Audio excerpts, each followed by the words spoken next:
Hola, saludos para todos, sean muy bienvenidos a este video. Somos el grupo número 5 compuesto por Yolis García Benítez y por Gladysbel Frías Sánchez. En esta ocasión vamos a estar tratando un tema de suma importancia e interesante, el cual es la filosofía medieval. Y vamos a estar iniciando con el tema de las patrísticas. Los padres de la Iglesia forman tres concepciones teóricas. La primera concepción fue la de los apologistas, que quiere decir defensores. Estos pensadores estaban muy concentrados en defender la fe, aunque hubieran persecuciones por esto. Podemos mencionar a Tertuliano, el cual decía, creo, pero es absurdo. La siguiente persecución son la de los padres griegos. En esta concepción fueron destacados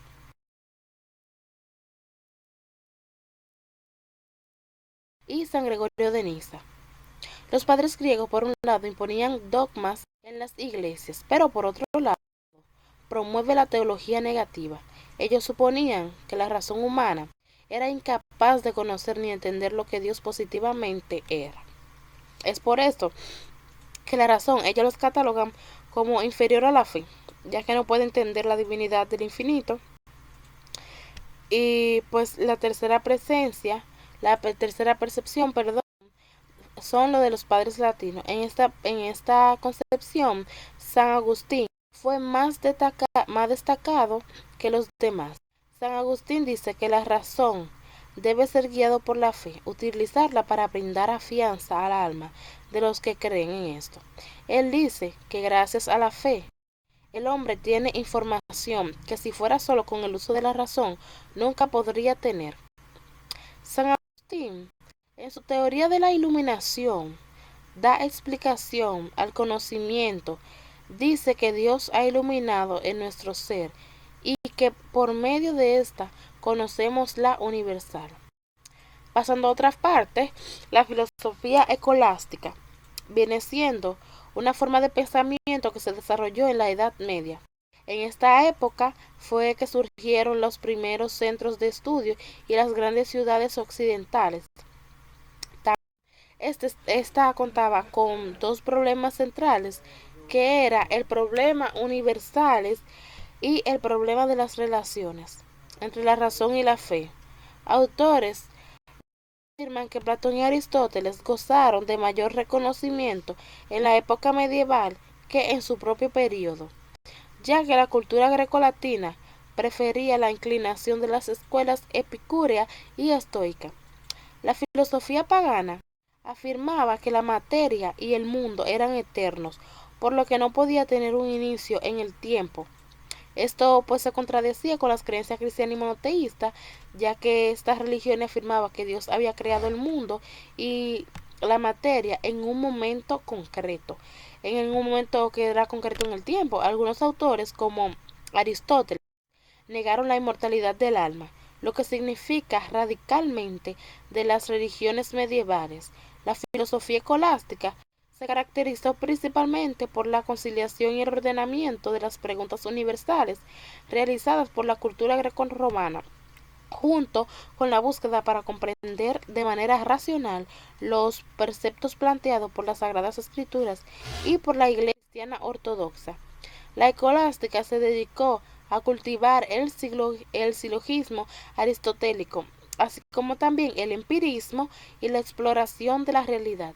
Sin embargo, estas dos últimas vertientes no fueron muy favorecidas dentro de la filosofía medieval. La teoría de la doble verdad.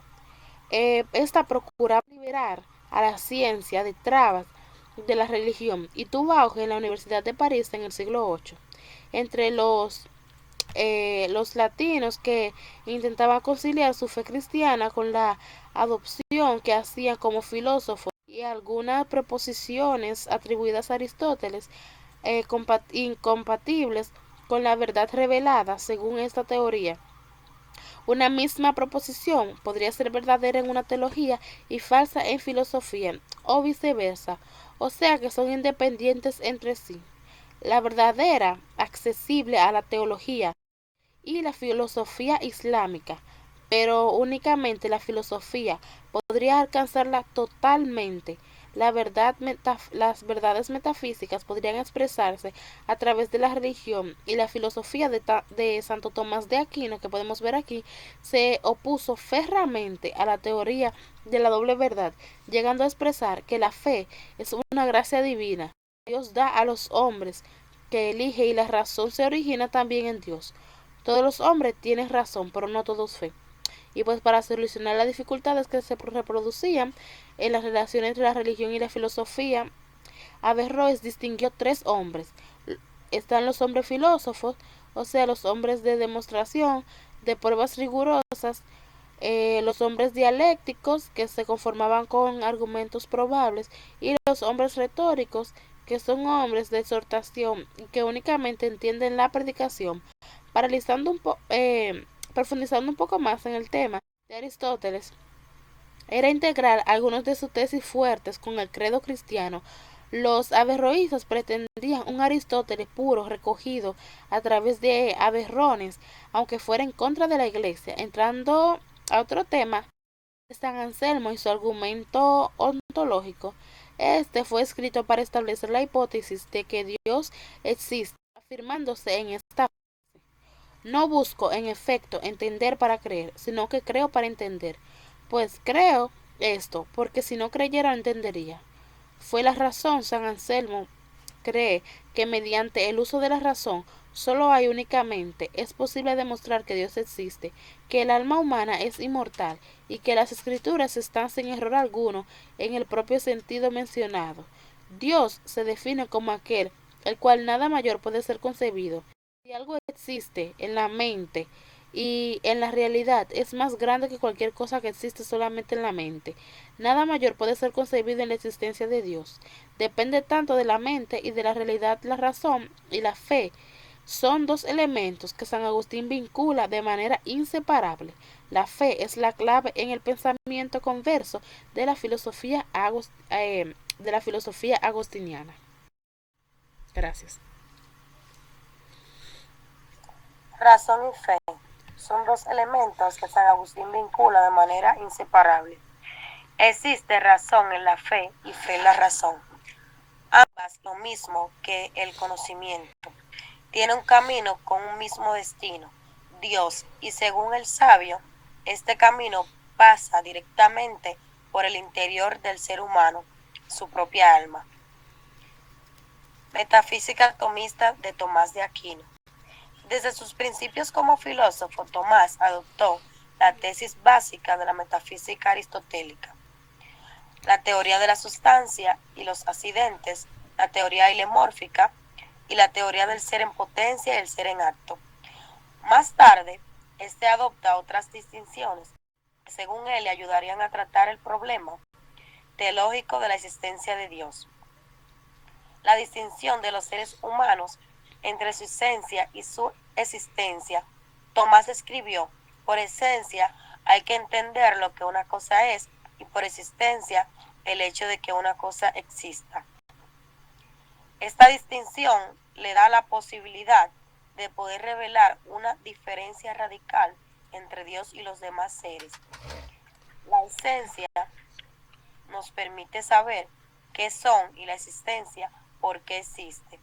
Desde este punto de vista podemos entender que la esencia no depende de la existencia, es decir, que son seres que podrían no o no existir y por esto se le llaman seres contingentes. Solo existe un ser el cual su esencia depende de su existencia, como lo dicen las escrituras. Yo soy el que soy. Solo Dios es el único ser que con obligatoriedad existe. Después de Él, todos nosotros existimos a partir de Él. Según Tomás, el universo está compuesto por dos seres que son el necesario. Estamos hablando de Dios, puesto que es el único ser que su existencia consiste en existir, y los seres contingentes que somos nosotros, que existimos a partir de Él.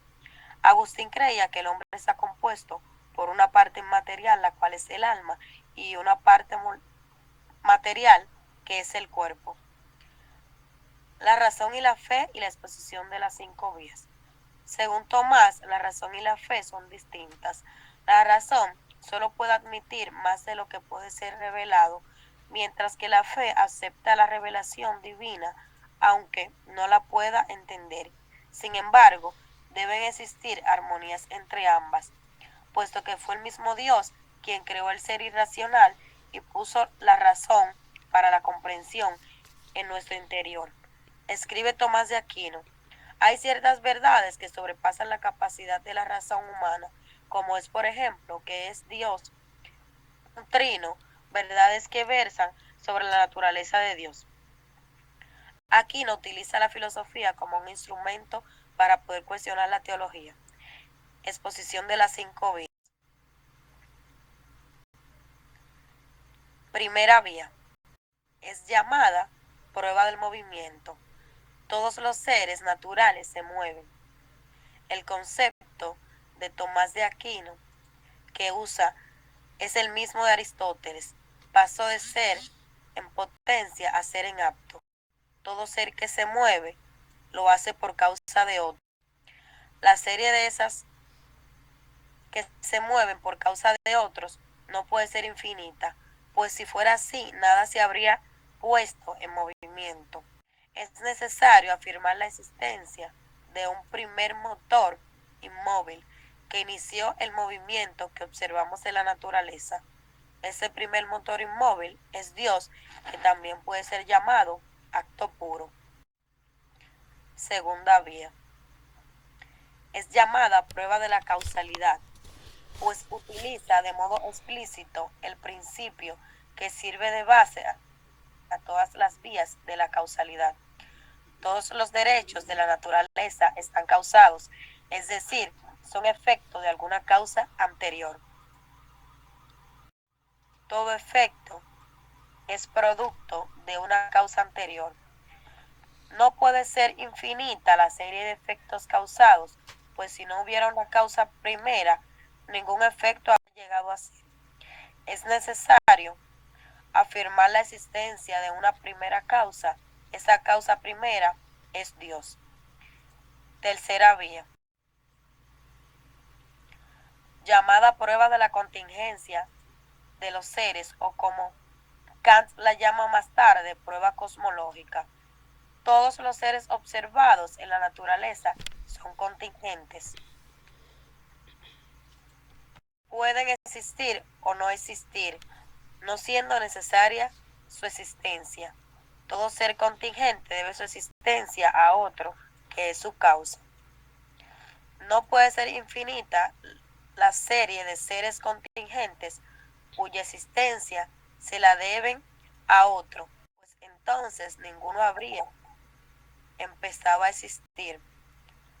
Hay que afirmar la existencia de un ser necesario, cuya existencia no depende de una causa anterior, sino de sí mismo, de su propia potencia. Ese ser necesario es Dios. Cuarta vía, llamada prueba de los grados de perfección. En los seres naturales hay diversos grados de perfección, es decir, unos son más perfectos que otros en algún aspecto. El más y el menos se dicen por referencia a un máximo o ideal de perfección. No puede ser infinito el grado de aproximación de los seres a la perfección máxima, pues si así fuera, cualquier ser estaría a la misma distancia y no habría más ni menos. Hay que afirmar la existencia de una perfección máxima, de la que participarían en distinto grado todos los seres, siendo su causa.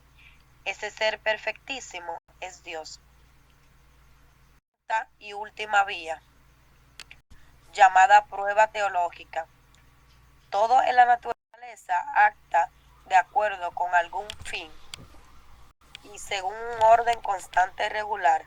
Lo que está ordenado lo está por alguna causa. No podemos admitir una serie infinita de causas capaces de introducir cierto orden en la naturaleza, pues entonces nada habría empezado a estar ordenado.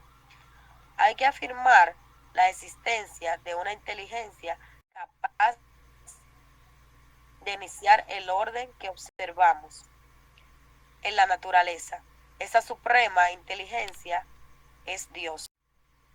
Hasta aquí ha sido nuestra presentación, esperando que le haya sido de mucho provecho. Muchas gracias.